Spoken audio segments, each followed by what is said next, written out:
मैं Chhaya Rani, assistant professor, department of sociology, Ram Lakhan Singh Yadav college, Ranchi university Ranchi, BA semester 1 के course 1 का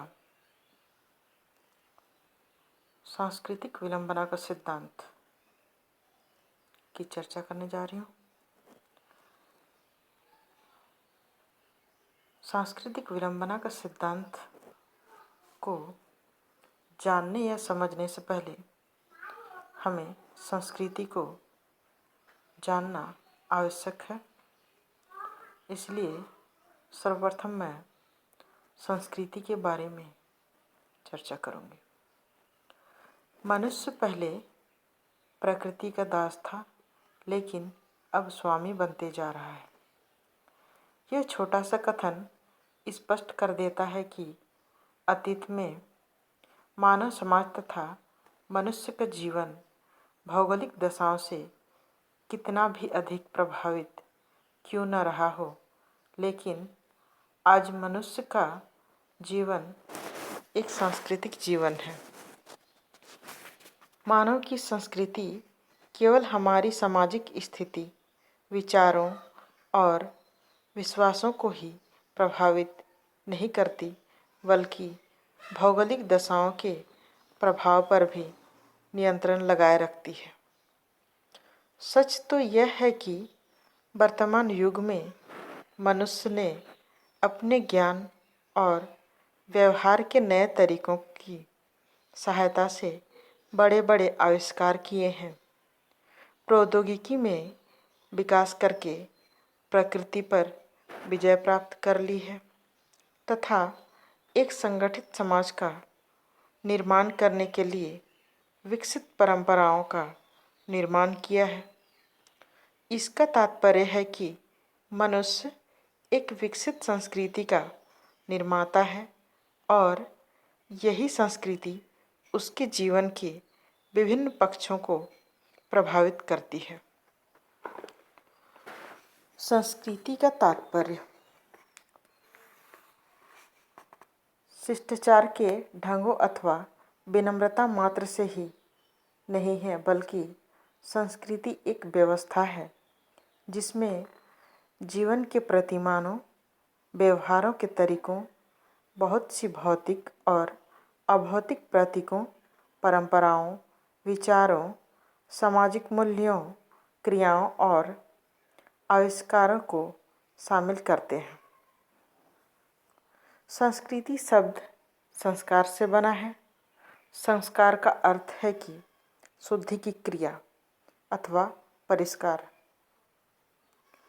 संस्कृति का संबंध उन सभी वस्तुओं और विचारों से है जो व्यक्ति का परिष्कार कर सके, या दूसरे शब्दों में कहा जाता है कि संस्कृति का अभिप्राय सामाजिक प्रशिक्षण के उन तरीकों तथा मानवीय ज्ञान से है जिनके द्वारा व्यक्ति समाज से अनुकूलन करना सीखता है। एक व्यक्ति जीवन के आरंभ से ही परिवार, विद्यालय, पड़ोस और बाह्य जगत के उन व्यवहारों को सीखना आरंभ कर देता है जिन्हें उसके समाज में आवश्यक समझा जाता है। एक और व्यक्ति को अपनी प्रथाओं और परंपराओं के अनुसार कार्य करना होता है तथा दूसरी ओर उसके सामने नई नई वस्तुओं के उपभोग के तरीके को सीखने की समस्याएं होती है।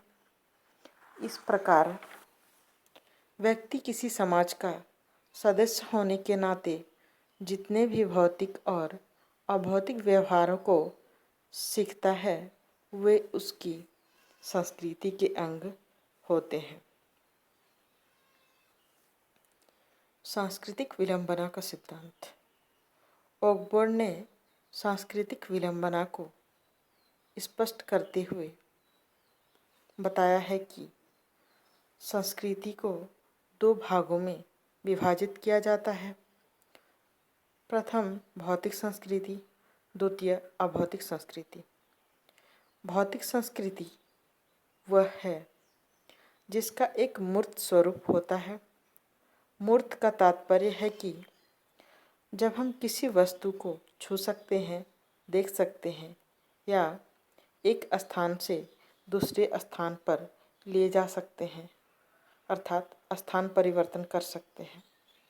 इसमें उन सभी भौतिक पदार्थों को शामिल किया जाता है जिनका मनुष्य द्वारा निर्माण किया गया है तथा जिन्हें मनुष्य अपने उपयोग में लाता है। उदाहरण के लिए विभिन्न प्रकार की मशीनें, उपकरण, इमारतें, वस्त्र, बर्तन तथा कलात्मक वस्तुएं भौतिक संस्कृति के अंतर्गत आती है। द्वितीय, अभौतिक संस्कृति, यह अमूर्त होती है। अमूर्त अर्थात जिसे ना तो छू सकते हैं, ना ही देख सकते हैं तथा इसका कोई स्थूल रूप नहीं होता। हमारे सभी विश्वास, विचार, प्रथाएं तथा परंपराएं आदि अभौतिक संस्कृति के उदाहरण हैं। इन दोनों संस्कृतियों अर्थात भौतिक और अभौतिक संस्कृतियों में जब एक भाग दूसरे की अपेक्षा अधिक परिवर्तित होता है अथवा एक भाग दूसरे की तुलना में पिछड़ जाता है, तब इस दशा को सांस्कृतिक विडंबना कहते हैं। सांस्कृतिक विडंबना की दशा को ऑकबर्न ने अनेक उदाहरणों के द्वारा स्पष्ट किया है। वर्तमान युग में बड़ी बड़ी मशीनों से उत्पादन करके तथा नए नए आविष्कार करके भौतिक क्षेत्र या भौतिक संस्कृति के क्षेत्र में बहुत प्रगति किया जा चुका है, लेकिन हमारे विश्वासों और मनोवृत्तियों का रूप आज भी बहुत पुराना है। इसका अर्थ यह है कि भौतिक संस्कृति अभौतिक संस्कृति की तुलना में बहुत आगे बढ़ गई है। ठीक इसी तरह हमारी आर्थिक, जनसंख्या संबंधी तथा औद्योगिक दशाओं में बहुत परिवर्तन हो चुका है, लेकिन समाज के नियमों का ढांचा पहले जैसा ही बना हुआ है। यह स्थिति सांस्कृतिक विडंबना के सिद्धांत को स्पष्ट करती है। धन्यवाद।